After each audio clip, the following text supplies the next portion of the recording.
Welcome back to the July 22nd podcast episode of This Week in College Viability. Hi, it's Gary Stocker. Right before I started to get ready to record this week's podcast, I read a LinkedIn post from a vice president of enrollment at a private college. And here's what he had to say, and I'm just going to summarize. Across a whole range of prior year-to-date comparisons of FAFSA data at his college, the numbers are down.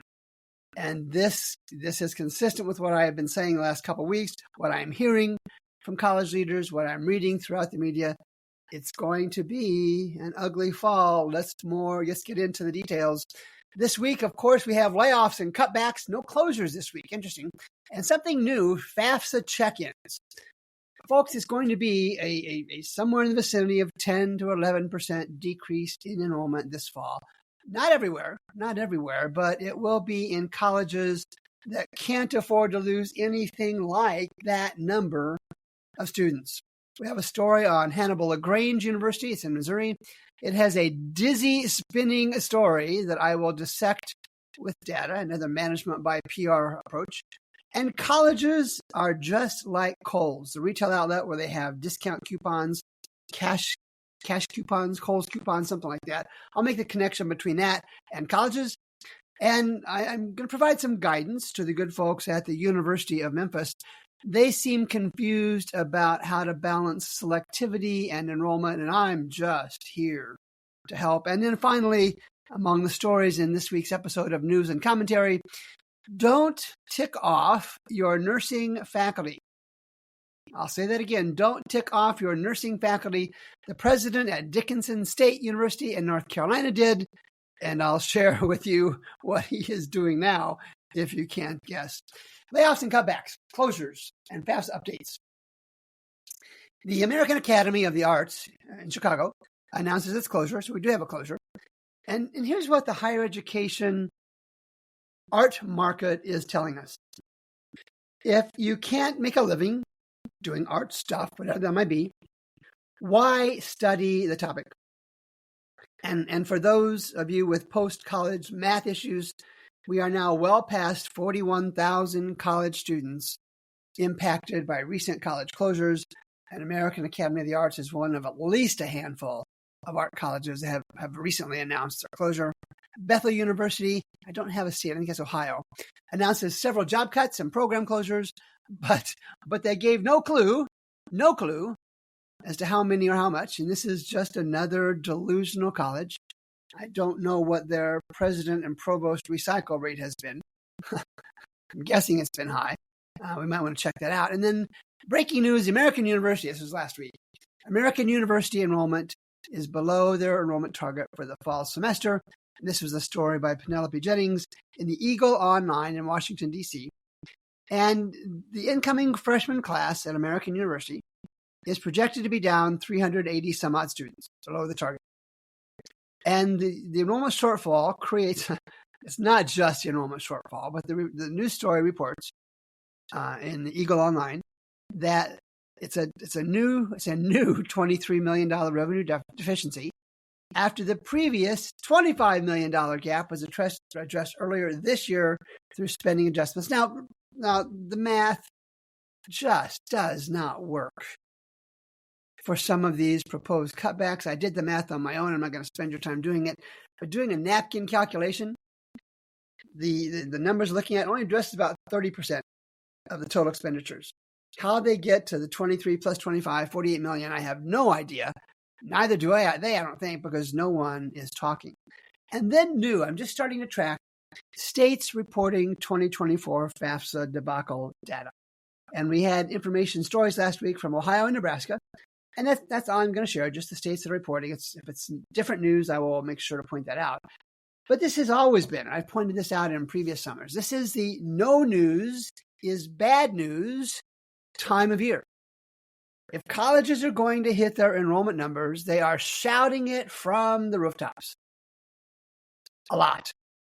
If they are not going to hit those numbers, they go silent. The best they might release is that their application numbers are up, which means absolutely nothing. So if your college is not sharing enrollment news in news releases, press releases. We can have some fun with this. You can call and ask why, or you can just be concerned that the numbers are bad, because that's almost certainly the case. Page 2, Hannibal-LaGrange University, and this is in eastern Missouri, a couple hours north of St. Louis. Hannibal-LaGrange University sees student growth, financial progress. Okay, and this is from Daniel Beathers, and it was a special story to the Hannibal Courier Post, and this was early last week.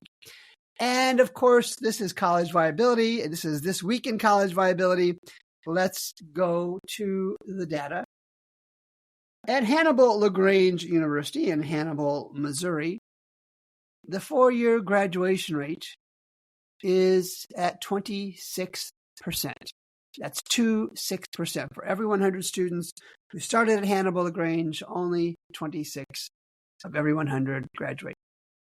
So to start off with, by my definition, if you can't graduate at least 40%, and that's a ridiculously low number, if you can't graduate at least 40%, and Hannibal-LaGrange University cannot, I make the case they're not really a college. If you cannot graduate more than 40%, you're not a college. You are simply a tuition collection enterprise that maybe graduates a few students as well. It's just sad, sad commentary. So to the data, let's continue. Again, from the National Center for Education Statistics and its IPEDS database, the data the colleges themselves submit from 2015 to 2022, the last reported data.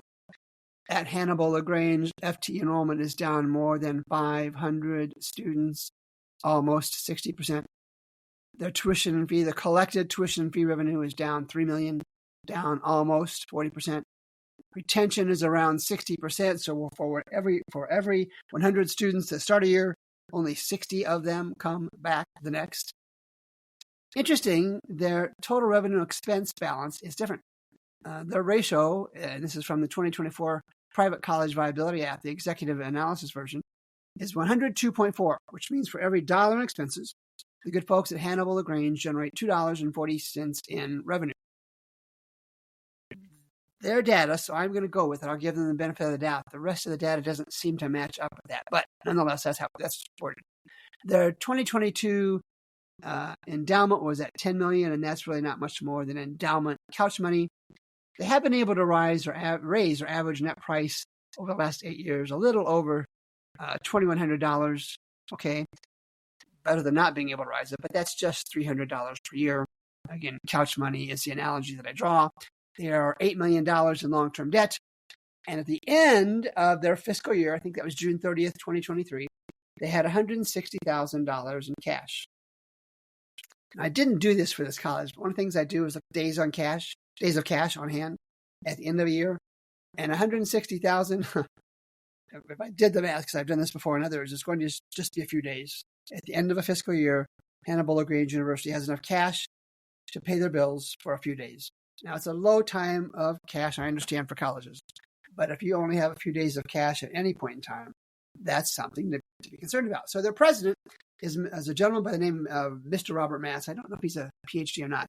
Robert Matz. And he says they are in the black. And indeed, they are in 2023. They're in the black to the tune of $128,000.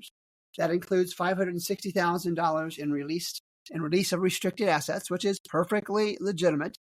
They include a lot of dollars of depreciation, legitimate still, not real dollars also. And they want their enrollment for the fall of 2024 to be over 500 students. All right, well, depending on how you count it, they didn't specify. The total enrollment in 2022 was 494. The full-time equivalent, the one I use all the time because it's a standardized measure, was 398. So they either need 6 or 102 to get to that number. I'm assuming they were going with total enrollment, but I don't know that for a fact. But let's go back to 2015, the last 8 years. The total enrollment was 1,100, almost 1,200 students. The FTE enrollment was almost 1,000 students. It was 966. Spin, spin, spin, spin, spin.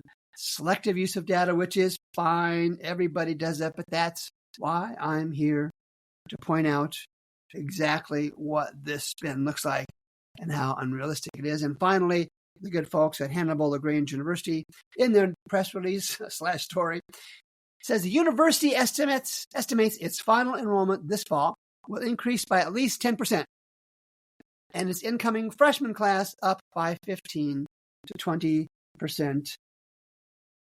I guess I'll say hogwash. This is in direct conflict with what I've already talked about in the podcast and with what I'm hearing and reading across the higher education world. Many colleges are reporting a prior year-to-date deposits down in the vicinity of 10%. It almost certainly applies to a small private college in a non-urban area like Hannibal-LaGrange. And even the reporter, a real reporter, would have known that and asked the leadership at Hannibal-LaGrange University about their prior year-to-date deposits, and the reporter would not just regurgitate the college's management by PR drivel. And a frequent flyer on This Week in College Viability, the University of the Arts. The local union, it is the United Academics of Philadelphia, which represents unionized faculty and staff at the University of the Arts, said effectively that UArts did not negotiate. All right, and there are more details behind the story. Of course, I'll have the link in the show notes. And this is very similar to stories I've seen recently from Goddard College, and Wells College. And so let's get the blatant plug out of the way. Faculty and staff, whether your college is closed or you're concerned it might, or has serious financial difficulties, get the faculty and staff version, either the public college version or the private college version of the 2024 College Viability app. It's $300. And I've just in the last month or so made that an enterprise-wide license. So provost, associate provost, assistant to the associate provost, the associate provost, assistant to the associate provost, whoever you are, spend $300, get the enterprise-wide license so you can know what you're talking about.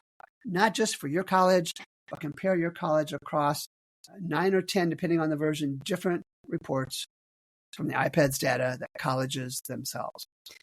Jeff Selingo, one of the top writers and thinkers in higher education, had a LinkedIn post last week, and he referenced college's business model kind of to the way that Kohl's, the department store, the retail outlet, does discounting. And of course, the Kohl's Cash, we talked about at the top of the podcast, you get so much for walking in the door and buying something. I don't know exactly how it works. But I made the point, I think in response, I'm pretty sure, that Kohl's is not just a discounting business, that colleges discount just like Kohl's does, and that's what Jeff Slingo was trying to point out. Kohl's is a cash flow business, and it works for them. And here's why. Their discount a day, or many discounts a day, model keeps the cash coming in on a daily basis. Cash in, cash out, they survive. This doesn't work for colleges, though, even though they're clearly trying to do that, because most of the cash from colleges only comes in twice per year. Now, that's a gross generalization, but it's accurate. Only comes in twice per year. September-ish, October-ish, and January kind of time. Colleges, though, have cash going out all year long. When they run out of cash, they can't wait until the store opens the next day because more cash is going to be coming in, because it doesn't come in the quantities needed. And I even had someone post on LinkedIn that said as long as the cash was there at the end of the year, the business model was okay. Well, that's not true. That's not even close to being correct. Bills come in all the time. I experience that in our personal life, in our personal finances. And I'm betting that most vendors for these colleges would like to be paid much sooner than the end of a fiscal year. If a college runs out of cash, say in November, that's a serious issue. That's a really serious issue. They can't pay their bills for obvious reasons. And colleges close. We're seeing that almost weekly. Colleges close when they run out of cash. And a person by the name of Janet Seif talked about something that I've referenced before in previous podcasts. Ms. Seif both referenced that the high tuition price, high discount model is attractive to parents, and their pride endorphins, I like that term, their pride endorphins kick in. So mom and dad are able to say, my son got a $20,000 presidential scholarship to a college. And as we've shared before, it's not a There's no cash transferring from one fund to another. The college is giving a discount just like Kohl's, saying you don't have to pay $100 for the shirt. You only have to pay $80 for the shirt. The same thing. There's no cash transferring. The colleges, just like Kohl's, is accepting cash at a lower amount. And the market is running its course. Discounting will continue. Colleges have to get students in the door. Discounting will continue just out of market necessity. Layoffs and cutbacks will continue. Closures will continue. Cash, or lack thereof, as always, will rule. Page 3, Wisconsin wants to find a way around its public college closure mess. Now, they used to have, I think, 11 regional and 13 two-year branches, but that number has been whittled down. So the good folks in Wisconsin put together a study committee, always effective. I should have given you a sarcasm alert there. Put together a study committee to determine whether more closures and consolidations are necessary. And the story, this is from Jessica Blake in Inside Higher Education. She reports that Wisconsin is one of at least a dozen states throughout the Midwest and Northeast challenged by an oversaturated market. Okay, that's a pretty generous number. And she writes that unless other states follow Wisconsin's lead and start figuring out the best path forward, more public colleges will likely close. Well, I've said often, I'll say it again, the politics of public college closures are ugly and messy in a variety of ways. And yes, a small number have already closed and a smaller number will close.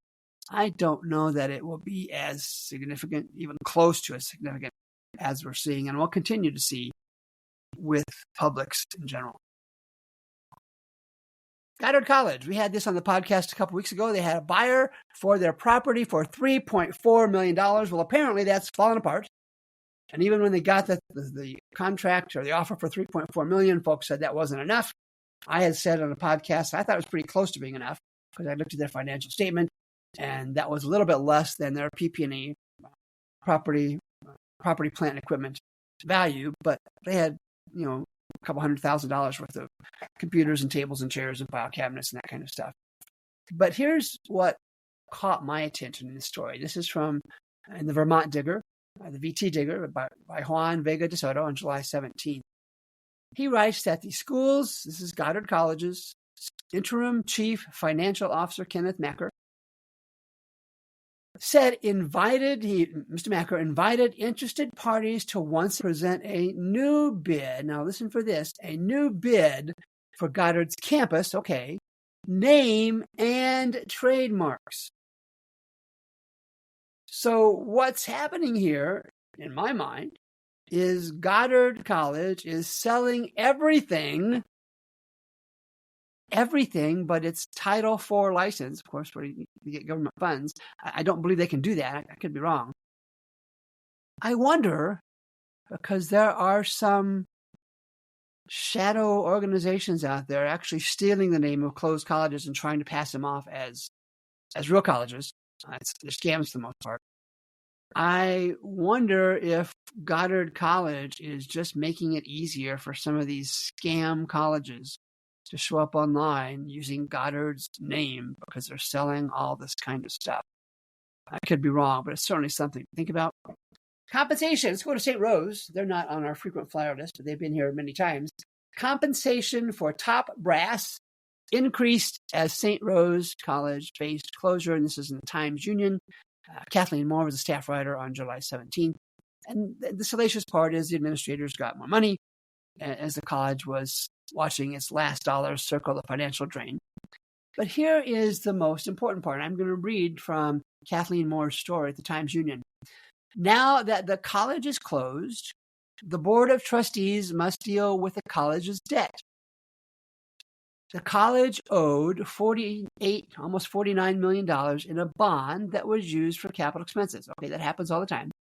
But the tax filing said the college also had over $15 million, $15.6 million in other liabilities. I think, and I'm going to offer, this is evidence of what I've been talking about previously. Colleges are closing because they have violated what are called bond covenants or bond rules. And typically it's debt service coverage ratios, but there can be other violations. And these colleges don't have the cash when they violate these rules, violate these bond covenants. And then bondholders threaten to call the bonds due immediately. So in the case of St. Rose, they didn't have something in the vicinity of $60+ million to pay back the bonds or loans. And I still think when we look back, I still believe when we look back on the history of these college closures, that we'll find out after the fact, it has been these colleges' inability to make payments on bonds or have violated bond covenants that ultimately and finally led to closures. All right, so time for tutorial, and we're going to do that for the good folks at the University of Memphis. The headline from ABC 24 in Memphis reads, "Why University of Memphis leaders believe undergraduate enrollment is declining at the school." And they use the typical stuff, demographics, cultural shift, FAFSA debacle, all those kinds of things. But the University of Memphis says it wants to be more selective. So, of course, I go to the data, and their percent admitted from 2015 to 2022, the last reported data, ran between 40 and 95%. That's all over the board. They couldn't decide if they wanted to be more selective or less selective. And at 95%, I don't know how many years that was, I have to go back and look. At 95%, that makes it a borderline heartbeat admissions college. Have heartbeat will admit. To the folks at the University of Memphis, if you want to grow your enrollment because it's declining, becoming more selective in admissions, while a noble gesture and a noble plan, it's really difficult to do that in the face of declining enrollment, and particularly this year and maybe next, in the face of the FAFSA debacle. Again, we're going to put this in the category of management by public relations. I'm even throwing a Geesh out. So there's another story as we start to wind down this episode of This Week in College Viability podcast. Inside higher education, a plan to save small colleges is the headline. And the subheadline reads, "Small colleges could join forces through a supporting organization model." Okay. The author is Michael Alexander, and he's the president emeritus of LaSalle University. He has been this past year a president in residence at Harvard Graduate School of Education. All right. And I presume Dr. Alexander, it doesn't say that, but I presume so. Dr. Alexander suggests that colleges, private colleges, I think, bring 3 to 4 colleges together to consolidate. Okay, not profound, but kind of in the general direction I have headed. And his story was elementary, I guess, is the best way to categorize it. I'm not sure he's aware of what the whole market is doing. There's already at least one college, one university that has set up the corporate structure to do exactly what Dr. Alexander was talking about. Lindenwood University in suburban St. Louis formed a Lindenwood System holding company in 2023. And colleges that join their system, there's been one so far. Colleges that join the system, they keep their identity. If they have sports, they keep the sports, mascots, colors, boards, all that kind of stuff. The boards do, though, report to a system board. And so there is some loss of control, but it meets the outline of the plan that Dr. Alexander shares. Now, Lindenwood, in my mind, Lindenwood University will be one of the colleges to watch as the FAFSA debacle unfolds this fall and next spring. I think many financially challenged colleges will come knocking on their door and say, "Hey, please marry me. Please let me in. I want to play," whatever words that they use. They want to be part of the system. If you're a college watching your last dollars circle the financial drain, it's almost certainly too late. However, if you are, in your mind, going to survive the upcoming tsunami of college closures this fall and next spring, reach out to Lindenwood University. Yesterday, preferably. Drop me a note at Gary at College Viability, that's one word, Gary at collegeviability.com, and I can make some introduction. There is one part of Dr. Alexander's proposal that I believe is too conservative. He suggests that 3 to 5 colleges come together in this consolidation. And I've contended for a long time that that's not big enough to get the needed scale on costs and revenue diversity and viable academic offerings. I have said for quite a few years that the needed scale comes from 10 or even more colleges consolidating non-academic and academic operations. And here's a simple example. Colleges now send one rep to a local or regional high school to talk about, come to my college is good.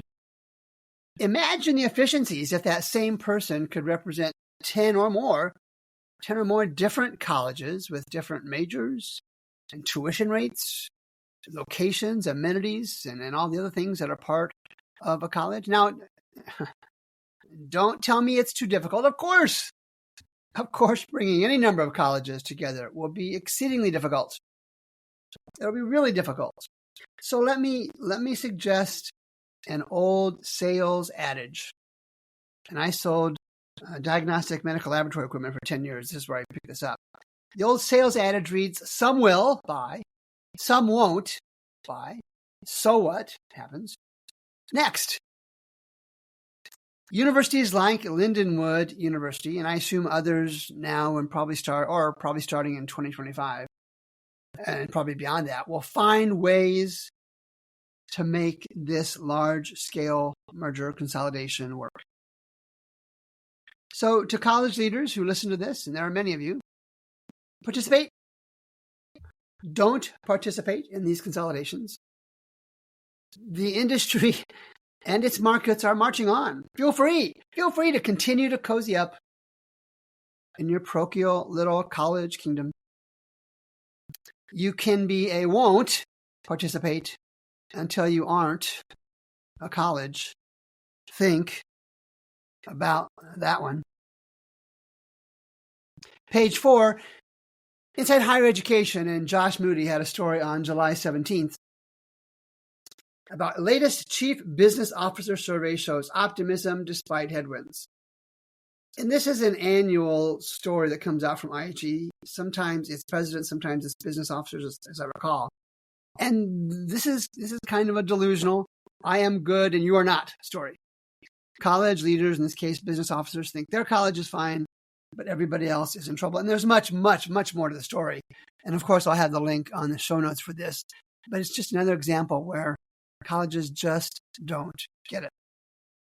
And speaking of not getting it, Megan Zandhuis had a story on July 15th in the Chronicle of Higher Education about a college president, I had this on the podcast last week, whose actions precipitated the resignation of all 7 nursing faculty members. So Ms. Zandhuis' story reads, after sparking a mass resignation of nursing professors, the college president resigned too. And here's a story from Ms. Zandhuis' article.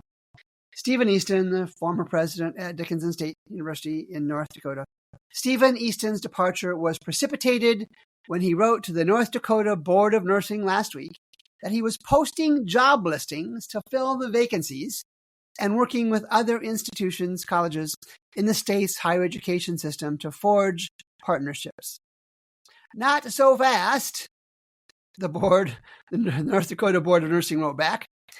Easton's letter, they said, provides evidence of non-compliance with the standards. This is from the North Dakota Board of Nursing, which requires a nursing program administrator to oversee the hiring process. Makes sense. The previous, as Paul Harvey would say, the rest of the story, the previous administrator, the nursing program administrator, was one of the 7 faculty members who resigned. You didn't think that one through, did you, Mr. Easton? Finally, coming soon, HLC, interesting story last week, has a link out there for application and guidance on offering reduced credit bachelor's programs. So it looks like they're looking for ideas in colleges submitting proposals to get a bachelor's degree for less than the typical 120 credits. We're going to keep an eye on this because it's a good thing, I think. It's good news in terms of the higher education industry trying to, albeit way, way too late, acknowledge that the market is changing and they need to change with it. So let's wrap this episode up. We saw POTUS, President of the United States, bail on his reelection bid yesterday. Now, I don't do blue-red politics anytime, any place, anywhere. It's just not going to do it. But anyone who read the many news reports clearly saw that President Biden was under intense pressure from countless sources to abandon his campaign. Now, I know that the This Week in College Viability podcast doesn't even enter into the same universe or even galaxy of pressure that Mr. Biden was under. But in its own small way, This Week is doing the same thing we see happening in our nation's capital. I'm working to provide an alternative source of news and commentary on colleges, their leadership, and sometimes their faculty. This industry, higher education, is still mostly a head-in-the-sand industry in way too many locations. And a different perspective than one I think I offer on this podcast and other media that I do.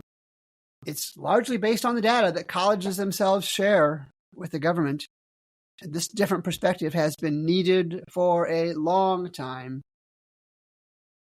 And I will do it again next Monday, and the Monday after that, and the Monday after that, and the many, many Mondays that follow. Thanks again for making time to listen. This is Gary Stonker with College Viability. I'll be back again on July 29th with the next episode of This Week in College Viability. Thanks.